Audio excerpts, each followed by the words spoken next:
Thank you all so much for joining us and being part of this panel this evening. First of all, I really want to thank the Columbia Club if I'm say the name right, Kambis Ranavardi, for working with us in partnership on this event. And this is really exciting to have sort of the coordinated partnership between the Columbia School and Alumni Club and our Sloan Club of DC.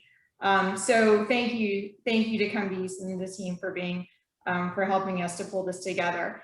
I also really want to thank our speakers and participants tonight, a very esteemed group, and I'm really looking forward to the panel discussion. I will let Shyam do the introductions of them, I just want to say first off, thank you all so much for being a part of this this discussion. This is a very relevant and important discussion. I think all of us are working with and thinking about on a daily basis as we try to lead our teams, lead our people, lead our projects, and be successful, and do that in a very new world that we're living in.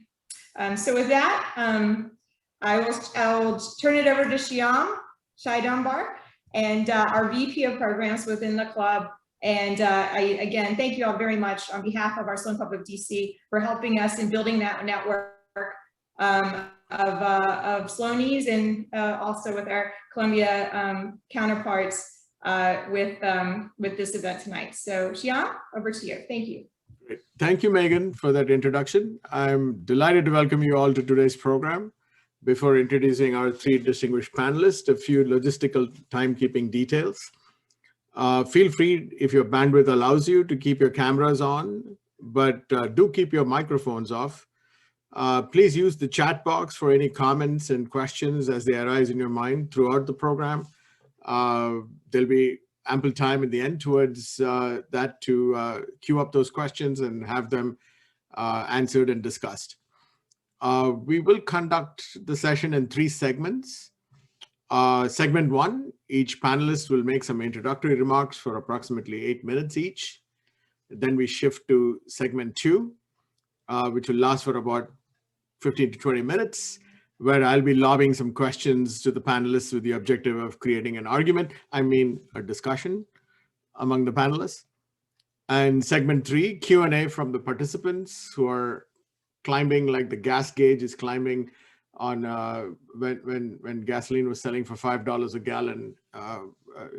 We can see mounting numbers on the attendees. So I'm sure there'll be plenty of Q&A from the audience. And now it gives me great pleasure to introduce our 3 panelists for the evening. Let me go in alphabetical order.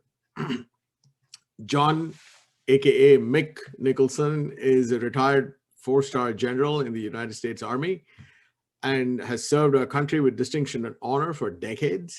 He has led troops in the supremely difficult task of defending the United States and protecting our allies. He was the commander of the legendary 82nd Airborne Division. What an incredible crucible for exercising and honing his own leadership skills, and then building and growing the next generation of leaders. Mick is currently the president of the PenFed Foundation, which is doing some fantastic work with veterans. Lloyd Trotter has been a path-breaking, glass ceiling smashing leader throughout his amazing career at General Electric, again for about 38 years. Lloyd has been widely recognized as a stellar business executive. Black Enterprise magazine named Lloyd as one of the 75 most powerful African Americans in corporate America. He now heads up Gen NX 360, a private equity firm that specializes in industrial companies. Hitendra Wadhwa is a world-class academic from Columbia University, an MIT PhD, a McKinsey consultant, a business entrepreneur, and a leading thinker on issues of leadership.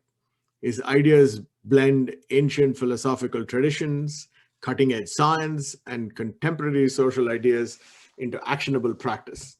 He's the founder of Mentora, an institute devoted to research and training of next-generation leaders.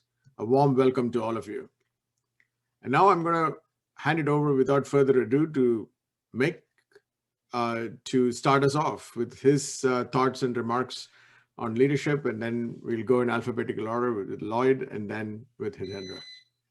Thank you so much, Shyam. And also thanks for this wonderful opportunity to join the Columbia University and Sloan team. It's a real honor to appear on this panel with Lloyd and Hitendra. And I really mean that. I've been a student and a practitioner of leadership in a military context for years, but it's a lifelong study of mine. So I really look forward to learning from you as well. In the context of the pandemic, as I think about leadership, I realize we have 8 minutes, so I'm going to try to keep it concise, but introduce some concepts here. I think of complexity, uncertainty, and risk. And of course, in the context of my career, having dealt with that, I wanted to share some of what I learned along the way on how to lead through complexity, uncertainty, and risk.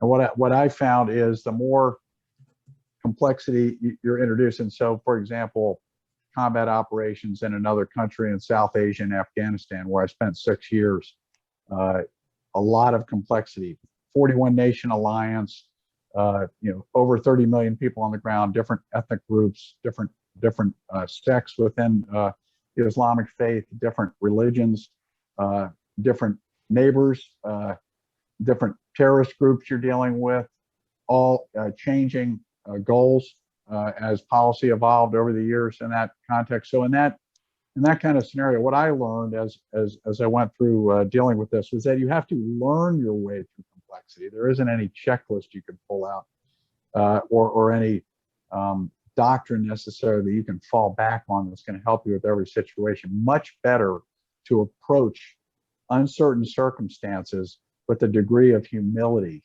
intellectual humility. I don't know everything there is to know about this environment, and I need to learn. So how do you learn? I found the qualities that help me as a leader were ones that you don't necessarily find on a list of military virtues. Things like humility, emotional intelligence, empathy, patience.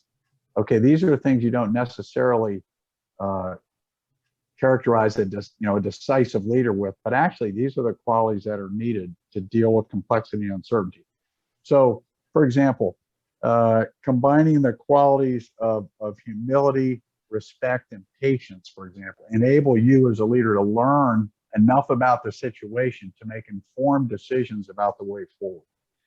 Increasingly, I found also in complexity is your success often depends on those over whom you have no authority or no control. So your ability as a leader to establish a relationship and then achieve a degree of unity of effort with those actors upon whom your success depends is actually a critical leadership task. And this, again, requires certain skills that you may or may not have focused on in the past. Emotional intelligence, empathy, again, patience. Emotional intelligence is a whole discussion in itself. Its components and various things. So I don't want to throw it out there as a bumper sticker solution for everything. But it includes, for example, self-awareness. What are my qualities that might impede the building of relationships? Am I an impatient person? Do I have a temper? How do I control those when I'm establishing a relationship with someone who I may have an adversarial relationship initially? But there are people out there that you must have a relationship with. It's your duty as a leader to establish that. And then ideally, to bring a degree of authenticity to that relationship so you can develop trust. And I found once you have a relationship with some modicum of trust, then you can start to achieve results. Quite often, Americans in particular, Westerners in general, approach leadership in a transactional sense. And I say this having lived and worked in Europe and South Asia and the Middle East for 12 years. And Americans quite often walk in, okay, what do I want? What do you want? Let's settle on 2 or 3, slap the table, and off we go. And that's just not how other cultures work. You must have the relationship first. They must have some degree of trust in you, and then you can start to achieve results. All of this takes time. So another critical task for leaders is how do you put the time on your clock to invest in these relationships and establish authentic relationships that will get results. I found that as a as a leader, then you're dealing with a set of up and out relationships, often with those over whom you have no control, but need a relationship. And then down and in. Down and in, folks you do have some degree of authority over. And how you manage the down and in can put time on your clock to do the things that only you can do for the organization in the up and out. And so in the military, we call this mission command on down and in. It relies on individual initiative and creativity and energy on the part of your subordinates, but you guide it by visualizing an end state that they can then pursue. And I'm sorry I won't develop that any further, but it's obviously a topic for more discussion later. But all this means that you as a leader are doing the things that only you can do for the organization. And this typically resides around establishing those key relationships with the individuals with whom you need their cooperation in order to achieve the results that you need to do for the organization. Final point, and I realize I'm getting close on the clock here, time management and personal management. Critical for leaders to do. I've seen a lot of leaders just burn themselves out, especially when dealing with uncertain and risky situations. As we used to say in the military, you're being paid for your brain now, not your back. So as a junior officer, maybe you needed to be strong. As a senior officer, you need to be smart. What does it take to take care of your brain? In my case, it was 7 hours of sleep a night. So even in combat, I tried to get as much sleep as possible so that I could make good decisions. The effect of a lack of sleep is the same as being inebriated. So sleep is critical. Nutrition is second. And then finally, your own personal, emotional, and physical balance, working out, taking care of yourself, doing what you need to do emotionally to take care of yourself. If it's a spiritual dimension to your life, wonderful, do it. If it's emotion, in my case, it was calling my wife every day from Afghanistan, talking for 15 minutes to maintain grounding with my family and my loved ones. So if you remember nothing else from what I said, get enough sleep as a leader. Okay, I'm done. Terrific. Thank you for that. Lloyd, shall we hand it over to you? Okay, great. I just learned something from John. I got to get more sleep. Well, you know, the interesting thing about leadership is you've got to be out in front of whatever the issues are and capitalize on whatever the environment is in front of you. We just came through an environment that none of us have seen before, you know, the COVID environment. And it was quickly, at least I quickly understood that we had some leaders who would react, some leaders would think about it, and some just never got it, would never get it. So typically in the private equity world, we have a cadence of operating reviews on a monthly basis. We have 12 companies today. That quickly really shifted to an operating review a week, all 12 companies that I led every one of them. And quickly, we also assessed that the traditional measurements were out the window. There were only two things that would really matter until we got to the other end. One was, how do you manage your cash better than you've ever managed your cash? The second was, how do you get out in front of the costs, your costs, so that you're proactively addressing your costs so that you would not have any tripwires on covenants with banking and so on. So we implemented a 13-week rolling forecast on cash and a phase 1, phase 2, phase 3 plan that had tripwires for, if you get to this point, you're into phase 2 and you got to pull the trigger. You can't think about it. You have to really move quickly. We all learn from each other. I mean, you know, the reality was just because, you know, I was there, it wasn't my ideas, it was team ideas. But quickly, you learned about some of the idiosyncrasies of the team, the leaders of those 12 businesses. As an example, if you gave me a 13-week forecast and you missed your first week, I have no confidence in the next 12. So that means that we got to do a deeper dive in order to understand how we get out on the other end. Our 12 businesses never shut down, not intentionally anyway. They were all deemed essential businesses, so they were allowed to continue to run. However, we were not immune to COVID. So we would get and set up, the safety of our employees was very, very important. Set up protocols for how do you go about making sure that you're not risking people and their lives, their families. So if there was any hint of an incident, we went into a self-quarantining mode until we figured out, was it COVID? Was it something else? And how do we get started again? But in most cases, our business's top line dropped anywhere from 40% to 65%. And you had to figure out how to survive that. So it was a war of sorts on how do you go about showing the team and reinforcing their leadership by showing them and displaying examples from company to company that'll get you to the other side.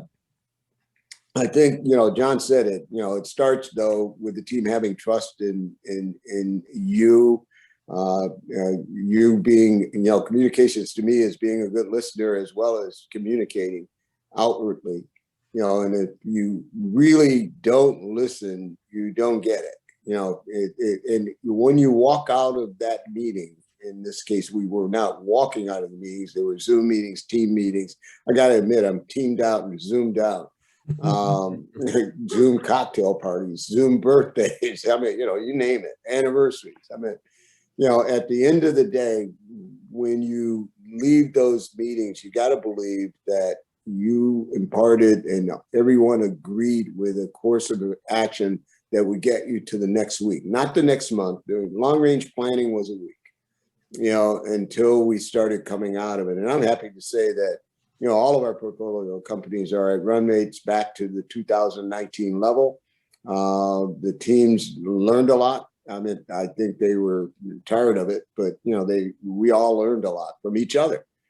So it is teaching, but leading by example, and not taking any no's as an answer to, well, let's just wait and see. This was not a wait and see environment.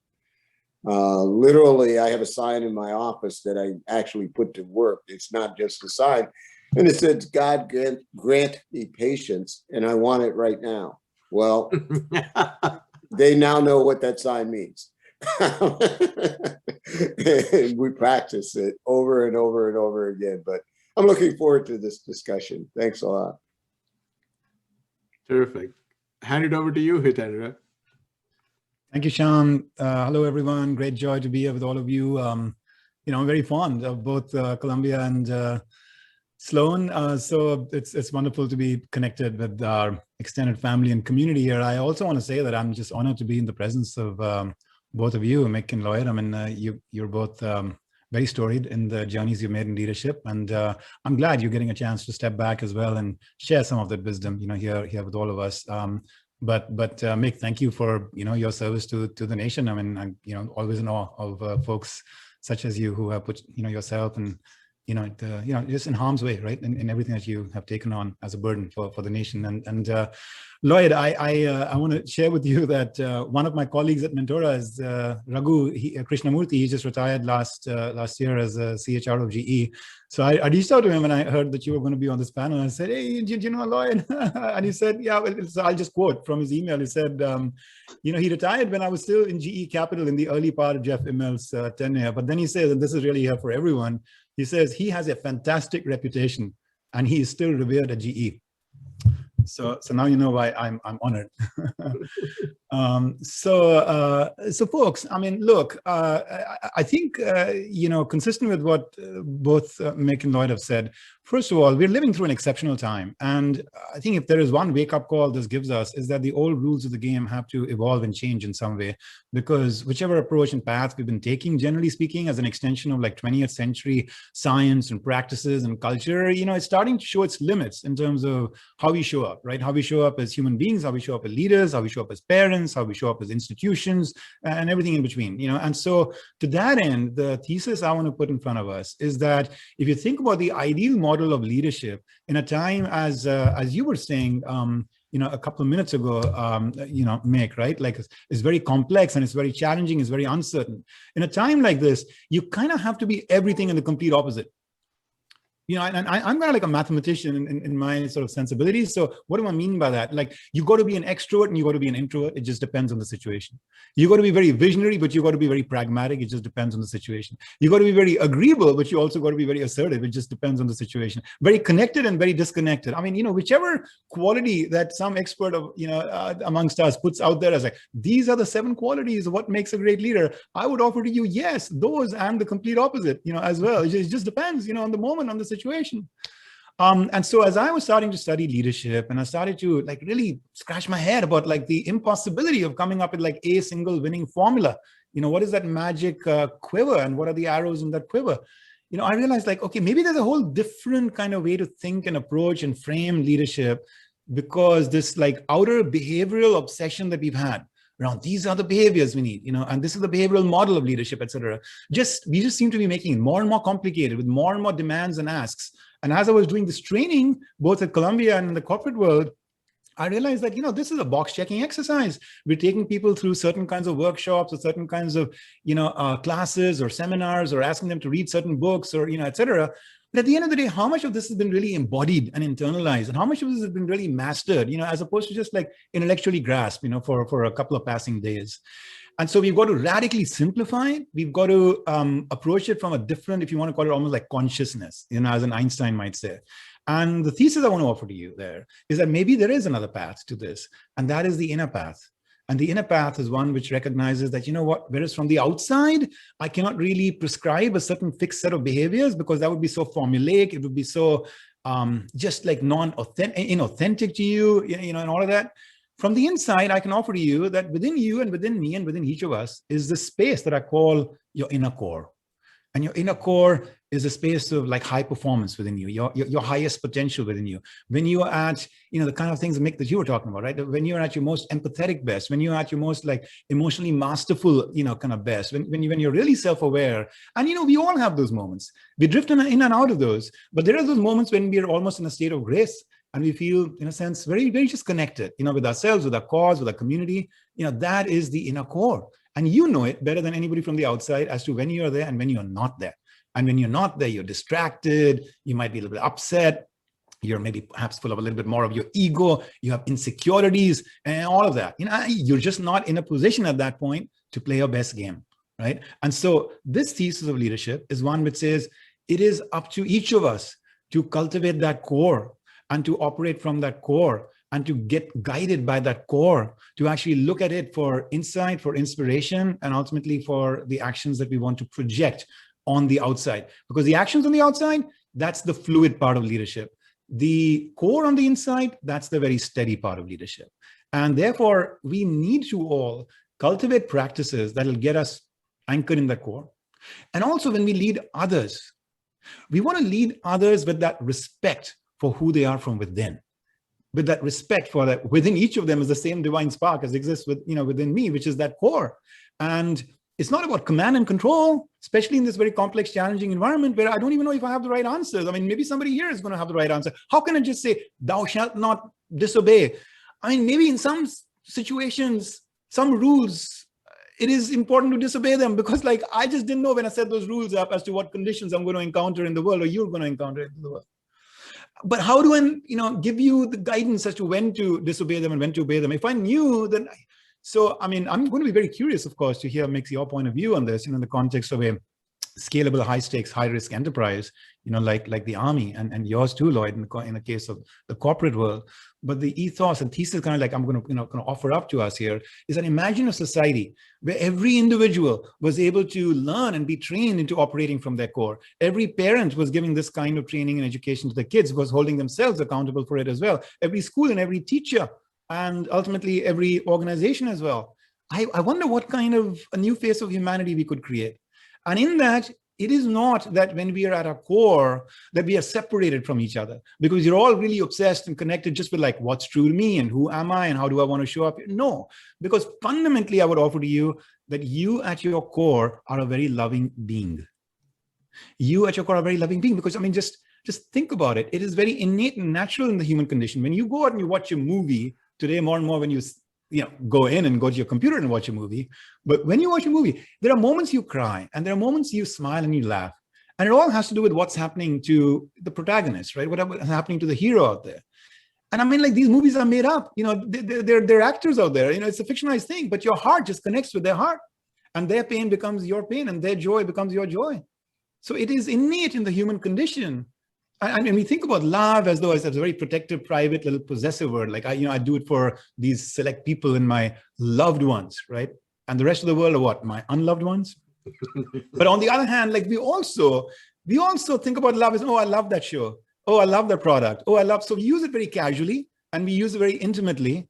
And one thesis I want to offer to us is that actually there's a space in between. We can also offer love up too, which is to our colleagues, to our clients, to our cause, in the organizations that we are, a part of, et cetera, right? So when you think about your inner core as a space from where a lot of love and wisdom and centeredness and calmness arises, I guess that's kind of like the idea that I want to kind of like bring up to us, which is that maybe that's really the secret to leading in these kinds of highly uncertain, complex, and ever-changing times. And of course, we can unpack that more in the Q&A and everything, but just as an integrative single thought, I just want to invite you to recognize that no one is coming to save you. Neither the Supreme Court, nor like whoever is going to be in the White House or any institution or any university or your parents and mama. I mean, nobody's coming to save you and save me, because just look at it in these COVID times. Each of us has been left with so much uncertainty about what's really happening, and should I go and visit my grandma and, et cetera. And does my leader really know what they're saying? But I would offer that your inner core is always there with you as a resource and a guide. Thank you. Shyam. Terrific. That was thought-provoking, to say the least. I'm curious to, I'm not going to lob any question right now, but I will do so in a few minutes. But any quick reactions to any of that from Mick, you or Lloyd to that? And we can sort of just take on the discussion from there. I'll jump in on something. It was great listening to Lloyd and Hitendra. And to pick up on something you said about doing something counterintuitive, we had a situation in 2018 in Afghanistan, and we had the U.S. had announced a new policy for the war. This policy had resulted in pressure on some of the belligerents, and we had a peace movement start. And then one day in my daily conversations with my wife, she said, "Hey, are you seeing what the peace movement is tweeting at you?" And I said, "No, I don't read the peace movement tweets. Why would I do that?" And she says, "You ought to check it out." And so pulled it up, and they had a series of demands, and it was an immediate ceasefire, an immediate beginning of talks that would eventually result in the withdrawal of all foreign forces. And so this idea of a ceasefire then, came from these peace activists and got him hit. But this was counterintuitive and frankly against all the ways you only do a ceasefire at the end of a negotiation. You only do a ceasefire right before you're going to implement a peace treaty. You don't do a ceasefire earlier than that. Fast forward, we did a ceasefire in June of 18. It was as a result. So, and in the run up to that, I had many individual conversations with the president of the country, President Ghani, about the feasibility of attempting a ceasefire as a way to catalyze the movement for peace inside the country. And then he introduced the idea to the religious leaders. The religious leaders called for it. He responded to their call. The bottom line is then President Ghani announces a unilateral ceasefire and invites the Taliban to join, and they do. And then this then gives impetus to begin the peace talks 60 days later. So I just mentioned that because I couldn't agree more. It isn't, uncertainty, risk, there's no formula that's going to get you out of it. And being open to ideas that may be counter to the norms in your profession or the approaches in the past is extremely important. Thanks. No, I totally agree. I mean, at the end of the day, your management style has to fit the environment that you're in at that point in time. And that needs to change, based on the environment change. Typically in industry, we pride ourselves on short-term and long-term goals. 3 years minimum, 5 years for some of the longer cycle businesses, and then quarterly measurements on how well you're going. A pandemic happens, all of that's out the window. A 3-year goal, a 5-year goal, it really doesn't matter at that point, because the whole environment changed, which says that as a leader, you have to change. You have to adapt, and you have to make sure that your team understands that that means they have to adapt and change to an environment that none of us had seen before. So leadership is situational based on where you are at any given point in time. What's in front of you that needs to be conquered, needs to be mastered, needs to be controlled. And if you do that successfully, you live to fight another day. I want to take the discussion in another area. I think Mick mentioned things like humility and patience and so forth, right?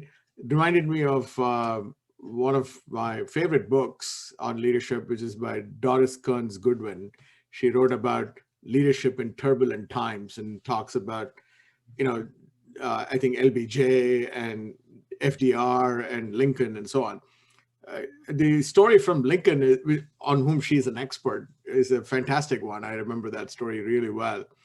Apparently, when he was very angry with anybody in his staff or cabinet or in Congress, he would write what he called a hot letter, lashing out at that person. But he never signed it and he never mailed it. It was filled up in a desk drawer somewhere, right? And decades after his death and so on, they discovered these stacks and stacks of letters that he had written in anger to all these people, right? And if he had ever sent even a few of them out, it would have created a lot of situational problems for him and his administration. So she says that he was able to exercise a great degree of self-control and self-discipline in dealing with people, right? So what other qualities like what you mentioned, make humility and so on, that you think we have to sort of foster in ourselves? And I think, Hitendra as well, you should jump in on this. What are the kinds of things that we should sort of try to get into ourselves to be effective leaders? Because it looks like a lot of those things matter even more in these times, right? To Lloyd's point about all the old metrics are out of the window. So I just want you to maybe speculate on that and share your thoughts on it. Sure, be happy to. So I think a couple of qualities I mentioned, the quality of empathy, I think, is extremely important. And especially when you're looking at identifying these key relationships, I mean, typically in any relationship, there's potential areas where you can cooperate, and then there's potential areas of friction. And so the issue is not to, pretend the friction doesn't exist, but to understand where the friction may occur and then deal with it. And so empathy would mean you're able to put yourself in the other person's shoes and understand their perspective on the relationship, which an example in my case would be as a military commander with human rights organizations. And so quite often we were viewed as antagonistic. We're killing people and they're protecting people. And therefore you're automatically, well, actually, so empathetically, put yourself in their position. How are they protected? Really, what we're both after is the welfare of the population. We don't want to do unnecessary harm. It would undermine our mission. They're looking to prevent unnecessary harm as well. So how can you empathetically work your way through the friction and then decide how are we going to deal with it when the inevitable friction points emerge? And how do we create a mechanism where they don't undermine and destroy the relationship? In the case of human rights organizations, hey, if something bad happens, call us, we'll call you, we'll immediately consult, we'll tell you what we know, and then again, build a degree of trust. So I think empathy is extremely important. And in some cases, it doesn't always work. I'm not naive here, and it certainly didn't work with some people. If you're dealing with an Afghan warlord who's got a pure self-interest, you can be empathetic all day long, but you may or may not. So you've got to, know your boundaries and know when you need to draw the line. But I think this is extremely important. And right next to empathy is respect. If you don't show respect for the other person, that's going to become very obvious. And so extremely important, empathy and respect in the approach to these relationships. Hitendra, you want to? Yeah, no, I love what I'm hearing.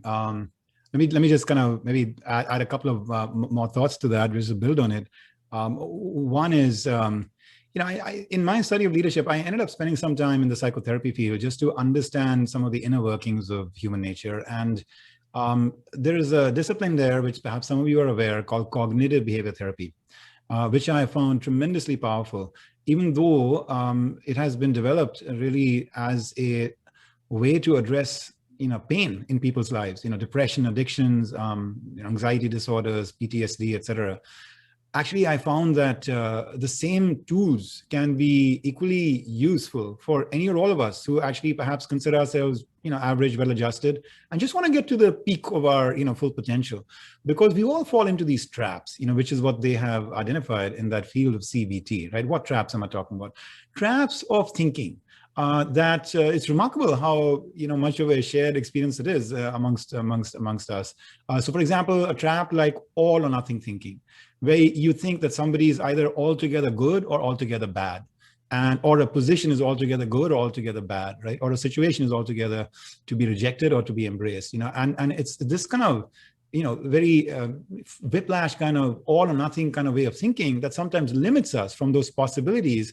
Where in the beautiful story you just shared, with human rights organizations, et cetera, one could take a position of just quickly rejecting because maybe you don't, agree with 3-4 of the things that they're doing or saying, but there might be 3 or 4 others. And that was so beautiful, the way you shared how you were able to find common ground about the fact that fundamentally we're after the same thing. So what I'm in a sense doing is just adding a little bit of that inner layer to what you were just sharing on the outside, right? That, if I can invite us to just kind of look within, pay attention to our thought matrix and identify what thoughts are driving my impulses, driving my judgments, driving my emotions, and take a careful look at untwisting those thoughts away from this human tendency to sometimes have distortions. All or nothing is an example of that. Another example of that is mind reading. Somebody looks at you in a certain way or says something, and you just quickly start to impute what their intentions are, why they're saying what they're saying, what they might be thinking, what these two people are whispering to each other, etc. It's one of the most, pernicious things in relationships, that people struggle with, and as much in personal as in professional, that we just tend to mind read. This person hasn't responded to my text. It's now been like 5 seconds, they don't love me anymore. If they love me, they'd respond to my text right now. Or they wrote this thing in the email, come see me tomorrow. Oh my God, I'm in trouble. They don't like the presentation I sent them, etc. And so getting to become aware of these leaps of judgment that we're making in our mind is, in a sense, like the foundation on which we can then start to more effectively get freedom on the outside, in terms of making choices that are beyond impulse and more guided by illuminated intentions.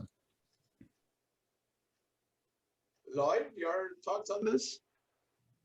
Yeah, I agree with everything I've heard. The different, how do you say it? The different situations really require you to, number one, understand your relationship with the individuals you're dealing with, and then come up with a management style at that point in time that works for that individual. Recognizing that there is a timeline, a goal line that has to be really monitored. You just, making no decision, not moving the ball forward is a plan. But the question is, will it get you where you need to be at that point in time in that situation? I think in some cases also, the tough part is every individual, every leader isn't made for every situation. And at some point, you have to go into a critical assessment mode of, do I have the right team for that situation?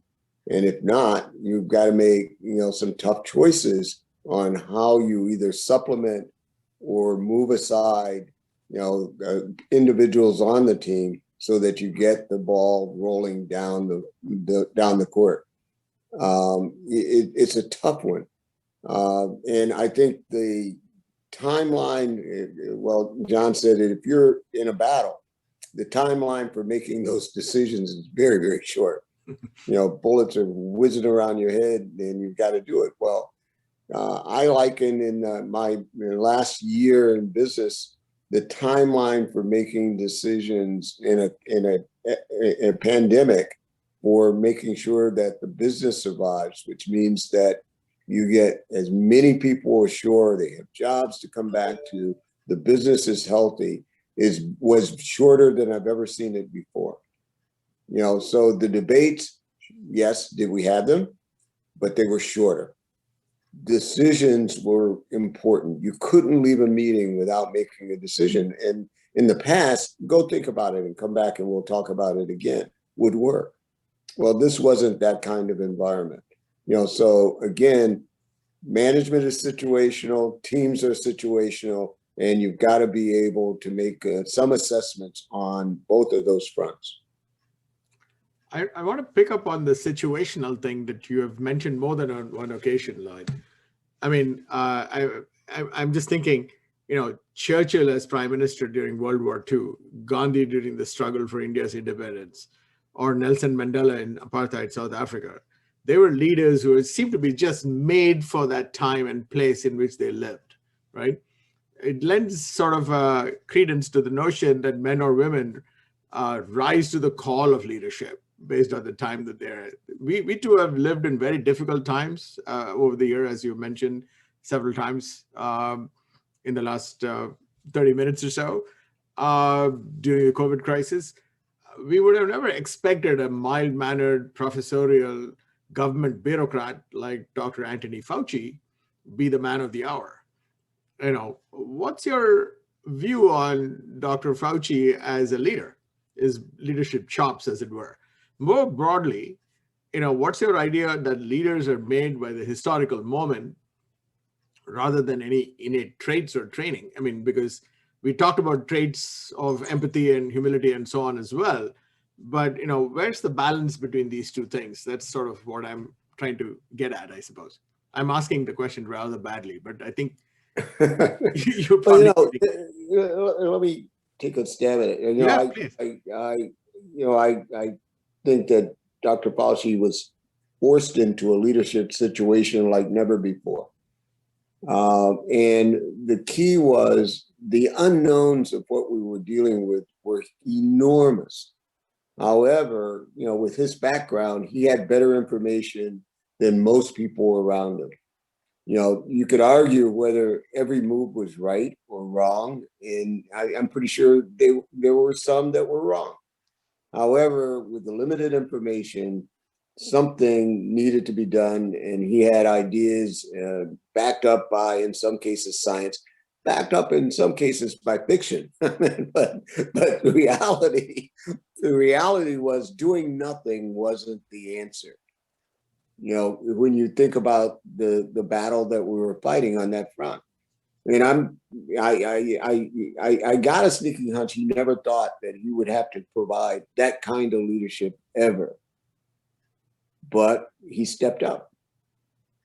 Right. John, your thoughts on this? Sure.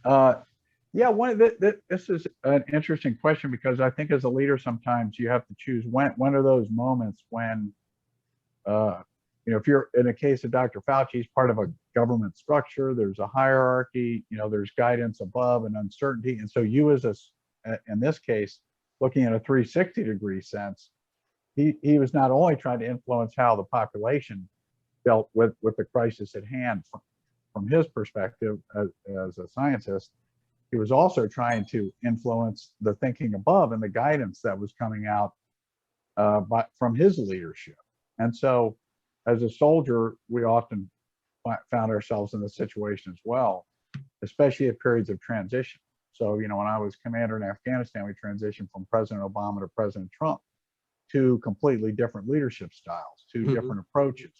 How do you, but in that, disruptive moment, there's also an opportunity to offer your thoughts and ideas on the way forward. So I think leaders have to recognize when those moments present themselves, and then do you want to make an input or not? Do you want to try to, maybe, but in the case of, for example, when the Trump administration came in, we had no stated policy on, security in South Asia. Did not know what his position was. And so as opposed to, say, Secretary Clinton, who had position papers and everything was laid out. So as you're trying to anticipate this moment of transition, when you look to her, say, okay, well, this is the direction she's going to go on certain key issues. When you look at President Trump, there didn't have that clarity. So then you have to decide as a leader, hey, am I going to try to influence this or not? Or just kind of sit back and go with whatever they decide. There's certainly, you can avoid some risks that way, certainly, and await guidance, or you can read the situation, say, look, as Lloyd was saying, I'm fighting a war here. We're not going to sit and wait to be told what to do. We need to do what we think is best, and from our understanding of the overarching objectives that we're after here. So I mention all that because I do think a key leadership trait is identifying those moments when you need to influence the future in ways that maybe you wouldn't routinely, or the conditions wouldn't have presented themselves. I guess one comment I'd make as well is I developed a phrase that it's easier to ask for forgiveness than permission. And you're in the middle of a war, whether it's an industrial war or a real food fight in Afghanistan, you don't have time to send notes asking for permission. So it is, you act on the best information you have, you protect your team as best as you can. And if it wasn't exactly on point, well, then forgive me. A practical mantra, I think. I've got to tell a story on that because I know that Please might do. be entertaining for your listeners. So there was a situation in April of 2017. So President Trump had been in, since January, right? So 3 or 4 months on the job. And we had a situation where a group of Islamic State fighters, these guys are very vicious and cruel and tough fighters, had burrowed themselves into the stronghold tunnels and bunkers and so forth. We had maneuvered on top of these guys, and they were popping up around our troops. And in fact, would go through a tunnel, come up behind them, engage our soldiers from the rear. And one of our soldiers was killed that way, Mark the Allen car. And so when we realized the situation we were dealing with, we tried dropping every kind of munition we had, 500-pound bombs, 1,000-pound bombs, 2,000-pound bombs. That was the largest we had to eliminate these bunkers and collapse these tunnels. But they didn't work because these tunnels were so deep. So we pulled back, and I dropped this bomb called the MOAB, the Massive Ordnance Airburst. So you all may have this hit the news briefly for a few days in April of 2017. And so it was within my authority to do it. And because it was a conventional munition. And I notified the chain of command, said, hey, we're going to do this. I'm letting you know. But we did it. And it turns out that in the confusion in the Pentagon and between the White House, and it was still early in the administration, nobody informed the Secretary of Defense, nobody informed the president. And so the MOAB gets dropped, and immediately CNN picked it up as the largest non-nuclear weapon, in our inventory, which it was. Now it did the job. It eliminated, a significant number of enemy, collapsed their strong point. We were able to continue our offensive into the depth of their support zone. But everyone was kind of holding their breath, to see what's the president going to think. But it was one of those moments, and Lloyd characterized it properly. I didn't have time to wait. I had the authority. I used it. And then, and fortunately, everybody said, okay, got it. And it was as if if I could have written the words and handed them to my chain of command, it was like, hey, I give those guys authority and they do it. And I thought, okay, everybody let their breath out. Oh, you know, took a deep breath at that point because nobody knew how the president was going to react because all sorts of other motives were being ascribed to it.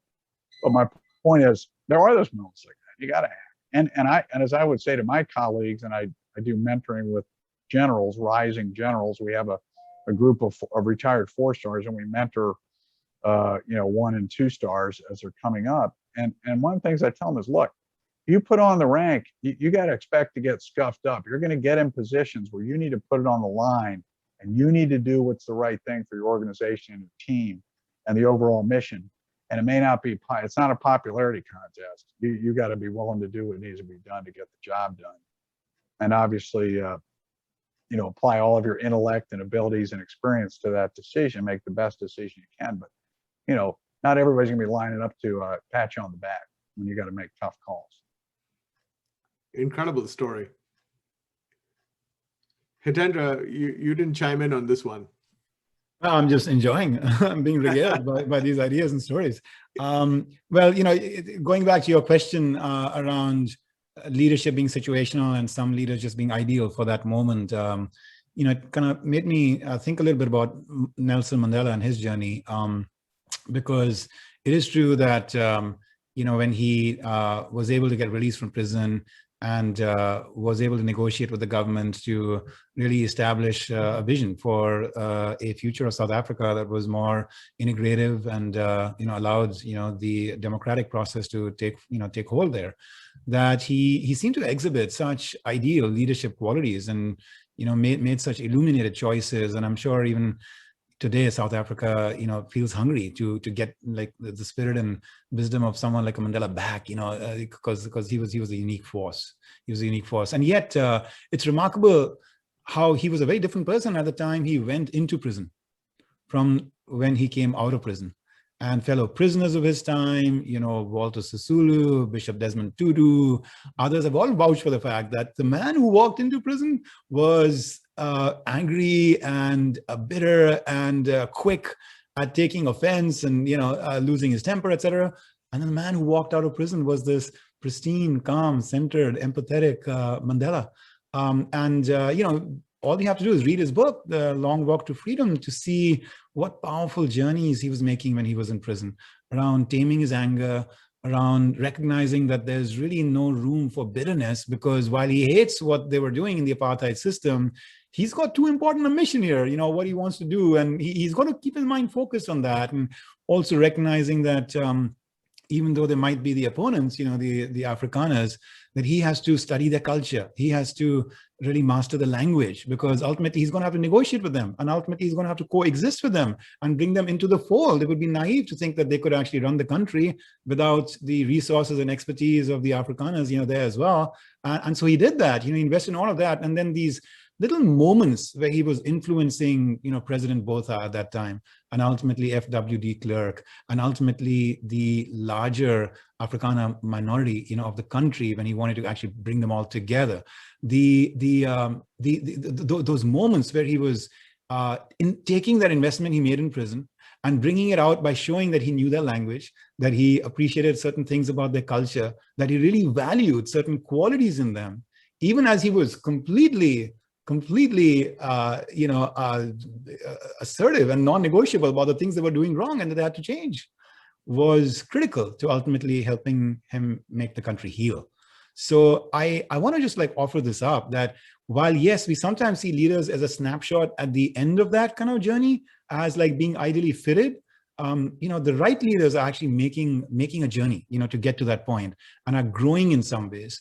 And, you know, just a closing remark on that. You look at someone like a Winston Churchill, you know, there are forces at play today that are challenging the idea that he has to be seen as an ideal model of leadership. Because yes, certainly with regard to the Allied forces in Great Britain and the Second World War, he seems to have that quality. And I certainly am in huge admiration of him, huge admiration on that regard, right?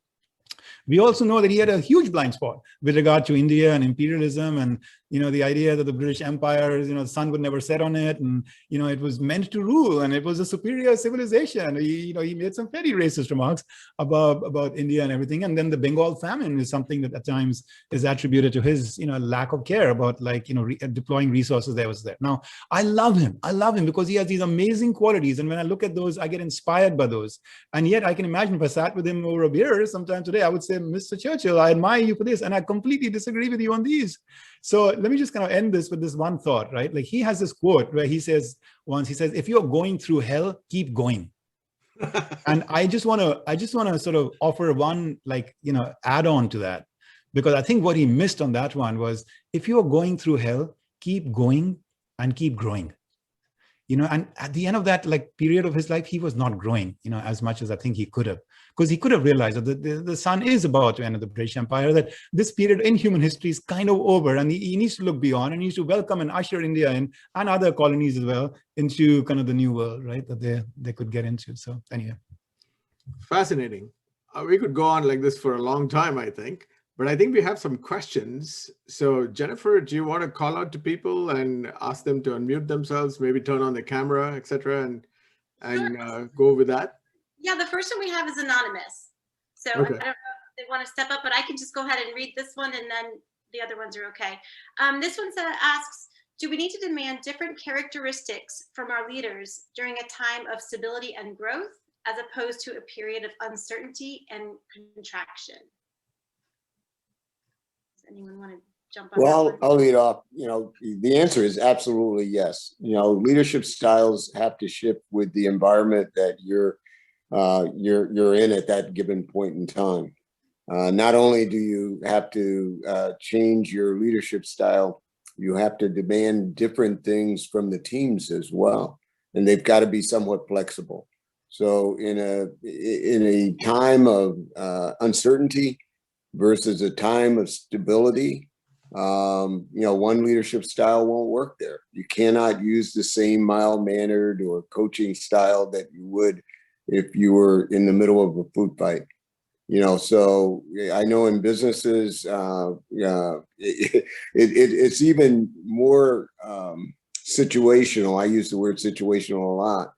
You're in a business that's succeeding, but segments of the business will have other problems that needs to be addressed quickly.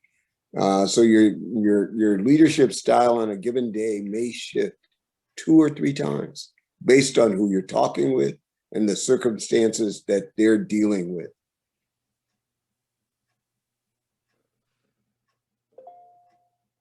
Mick, you want to take that? Yeah, too? absolutely. So I agree with Lloyd.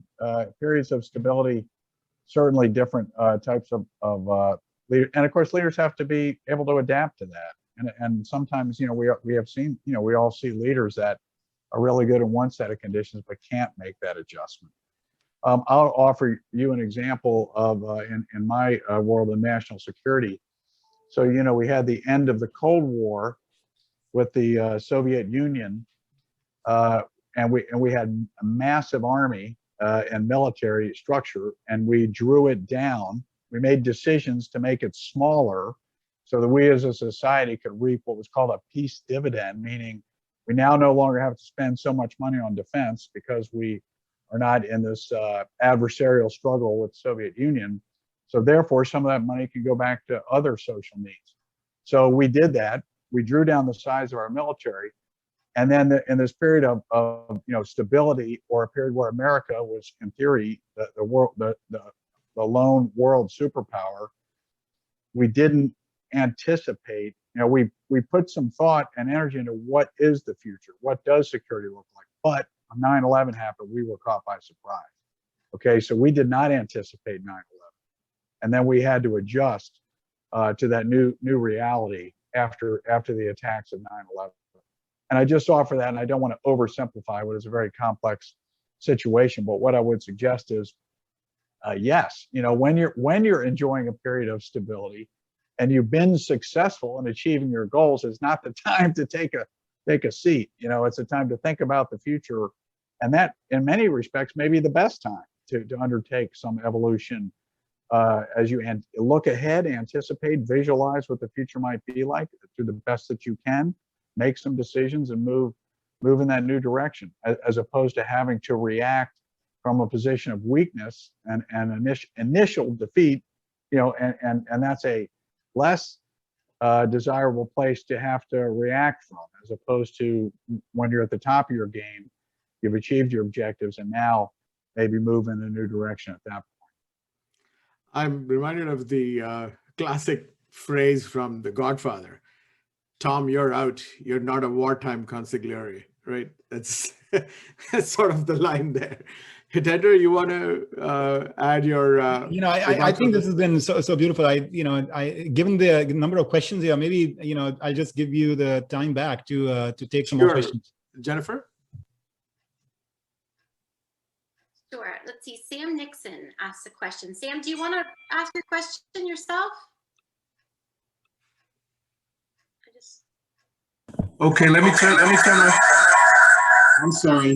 Let me turn this down. I was on my cell phone, so yeah, the question is a couple quick questions. One is, when you talk about the leadership styles, my question was, how do you suggest, in terms of the adaptation of leaders, when you, in the context of the families that you're in and the families that your organization is in? So if you're in your company, or your elected leader with your country, how do you address and adapt your leadership in explaining to your families decisions that you've made in turbulent times, when they're getting directions from all different sides? So your elected leaders are giving set of directions, your health officials are giving other, your community leaders are giving others.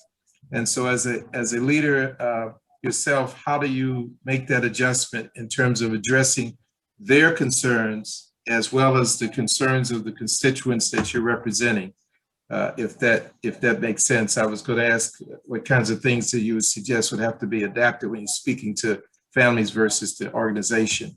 And the other quick question, kind of related, is that with the children in the family who are used to getting some sort of consistent formal leadership, like in school from their teachers, as well as their parents and the daycare center staff, how do you, as a leader, get over to them the kinds of things that you have done or will be doing in terms of your leadership style there?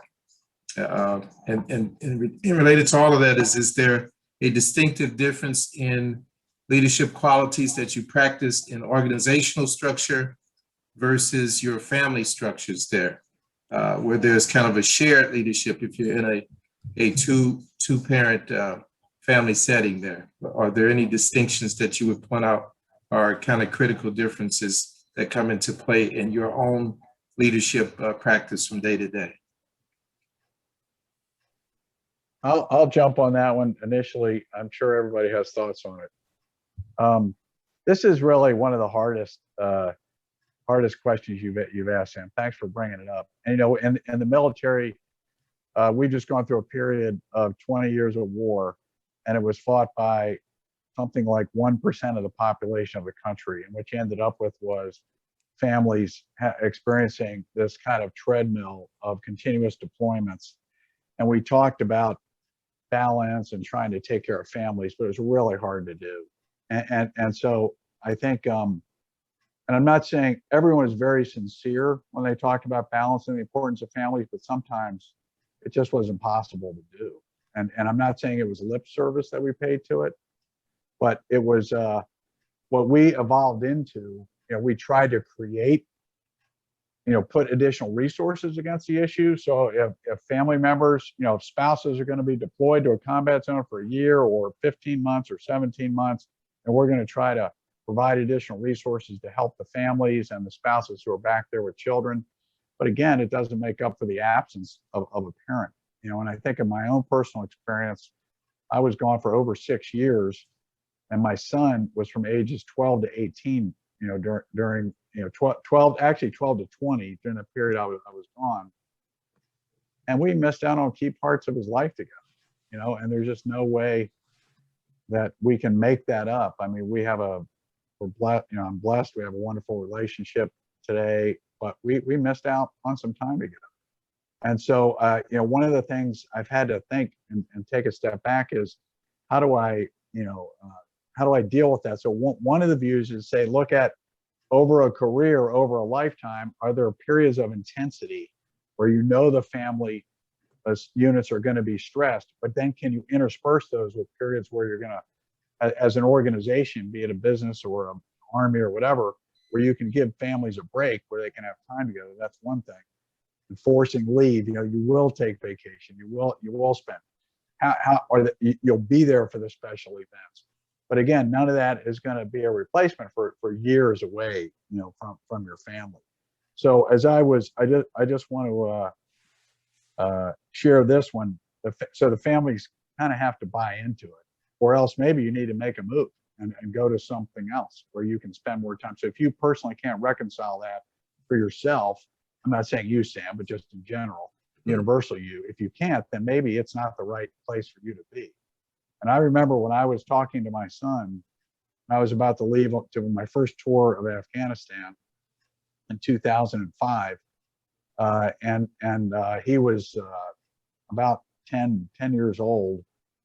And I said, I know how you feel, because when I was your age, my dad went to Vietnam for a year. And he looked at me and he thought, you could see the wheels turning in his 10-year-old head. And he goes, so that's what we do in our family. And I thought, wow, yes, that's what we do in our family. Because my father was a soldier, my uncle was a soldier, and my grandfather and my great aunt, we're a military family. And from the mouth of this 10-year-old, I learned something about my own family, that my family kind of fell in around, you know, my kids and everyone when I was gone. And, you know, thank God for that. So I don't think there's a magic formula, Sam. I think it's a personal choice that people have to make as a family. If you're going to take on one of these incredibly intense experiences, you know, yeah, your family's got to be on board with that and do, you know, and obviously understand you're going to do your best to be there for them. I'll conclude with this. It hasn't worked great for the military. We have higher rates of divorce, of substance abuse, and now veteran suicide. Okay, so I'm not sugarcoating this. It is not. It is something you really got to pay attention to. So thanks for asking the question. Thank you. Yeah, if I can jump do you want to talk about that for a second? Yeah. I mean, there's just one thought that got sparked from that story that you just shared, Mick, about your son. One of the things that I've uncovered in studying some of these storied lives, of leadership in the past is how, in some ways, great leaders are great followers. And when you're in that situation where you have multiple stakeholders, multiple demands on you, multiple perspectives, multiple opinions and critics out there, it's obviously, impossible to be able to please everybody and to do what will be considered right, on the basis of like everyone's views. And we have heard, from both of you, the importance of being able to, rise above, the circumstances and to do what you think is right. And to that end, one thing I'd encourage us at a practical level is, how many of us have really codified and crystallized your principles of how to live and how to lead. And I do mean like literally writing them down as statements and doing the hard work in your mind to ask, is this a complete enough set? Will this inform me in all conditions? Or are there some conditions where if I look at these principles, I'm going to suddenly struggle because these principles don't really inform, how I should act in that situation or that situation? Are these principles consistent? Do I know how to apply them? If I were to use them as my guidepost tomorrow, and it is quite likely that the first set of principles you come up with will be incomplete, or will be inconsistent or intangible in some way. And it'll take some effort and work and iteration to get there. But I can't think of anything more comforting in life than to have like a deep fusion with an inner voice and with a set of principles that you truly believe in. You recognize that it's a messy, imperfect world out there. You don't control everything at all, but what we do control is the choice of what those principles are and our effortful expression of those principles in everything we do. I'll give you an example. Look at Martin Luther King's, principles of nonviolent, struggle during the civil liberties movement. And I was fascinated. I was fascinated seeing those principles. There was a principle, the last principle, principle number 6, and it was about how, those of us who are votaries, to this kind of nonviolent kind of approach, we believe that the universe ultimately, the arc of the moral universe is long, but it bends towards justice, right? So there's a sense of optimism that these people had to commit to in terms of where the future of humanity was going, regardless of how much, they were facing in terms of slowness or struggles in the immediate moments. And I asked myself, what does that optimism have to do with nonviolence? I mean, why do these two things have to be part of the same set of principles? What must have been on his mind? And then I realized, actually, he's right, because the path of nonviolence is a path that requires so much self-discipline. It requires so much capacity to contain that impulse to want to lash out at the enemy when they are doing some wrong thing, to you, because you want to hold back, right? You want to hold back on that impulse. How would you hold back when they're imprisoning you, and when they're beating you up, et cetera? If you're fighting for a noble cause, how will you hold back? Unless you believe that victory ultimately will be yours, regardless of how in the present moment you're being beaten up and blooded. Right. And so I'm not claiming that should be your principle. I'm just saying that was an example of somebody who really thought his principles out. Right. And I thought in that moment, what you just said, your son kind of explicated one of those principles for your family. Fantastic. Is there another question that we can kickstart? Yeah, sure. This is another anonymous, but it's about going back remote. It says, this person asked, to each of the panelists as leaders of their own institutions, what is your view on continuation of remote work as a default way to work beyond pandemic? Or do you see a value in switching back to the way it was before March 2020? Let me kick that one off. There's a huge debate about I can do my job anywhere, I can do it remotely and so on. But the reality is, I think what corporate America is finding out, while you can effectively do some of the tasks remotely, there is a loss of collaboration. The only time you collaborate is when you schedule a meeting. The only time you have the ad hoc conversations are almost non-existent in a remote environment. And the thing that always bothers me is I don't know how you help people build careers remotely. A large part of a career is the camaraderie, the sponsorship that you gain as a result of interacting, not in a meeting, but in different situations, like I'm getting a cup of coffee and I happen to run into someone who you begin to talk about what's going on. You begin to develop another theory of thought, with that individual as they grow their thought process around how do I attack this problem or that problem. So I noticed that, in New York, as an example, most of Wall Street, they're saying it's not going to go back to where it was, but it can't stay where it is today at all. I know in my case, I've invited my team members. I wrote a nice note that said, I'm in the office. I'd like to see you every once in a while. That's a start. Because I honestly believe we can get more accomplished in a day where they're there and I can just pop into their office and sit down and have a half hour, 45-minute conversation than if I have to get on their schedule or they get on my schedule and we try and figure out, what the subject of the day is and go from there. A lot of things we talk about wouldn't have ever been on the schedule that day, but it just came up. They were looking for maybe collaboration on an issue, or I was looking for maybe I ought to discuss an issue with you, and maybe there are better ideas and so on. So I just don't believe that, it's going to go back. It is a new norm, but I don't believe that you can run a business with only remote interaction. Indeed.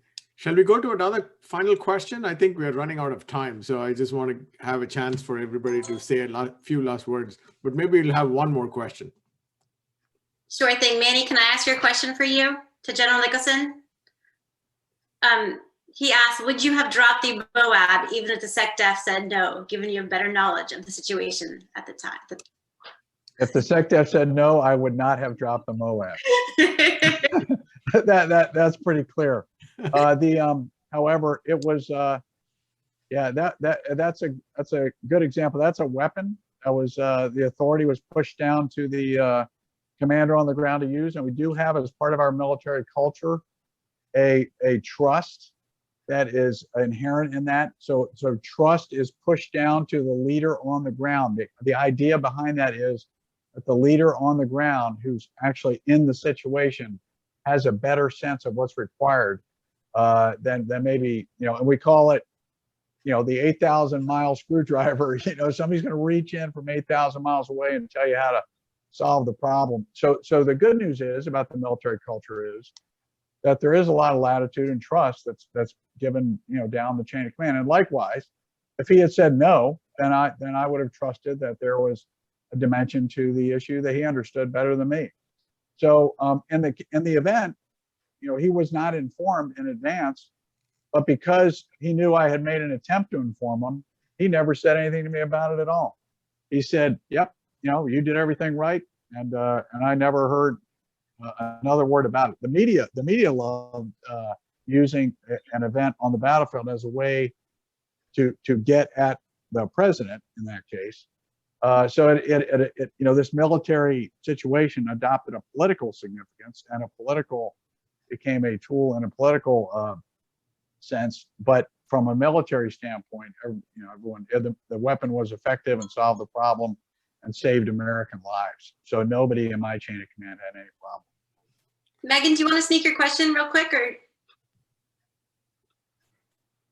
No, I don't have a question, but I do believe that we are out of time. So I just really want to thank our panelists, General Nicholson, Mr. Trotter, Professor Wadhwa. It's been really a pleasure for me. I mean, it's fascinating the difference in perspectives between a military perspective, an industry executive perspective, and then an academic and a business school perspective. So I really appreciate it, and it's been one of the most fascinating panels. I don't know, I've been taking notes, but this is stuff I could really use on a day-to-day basis in managing at my team and my level.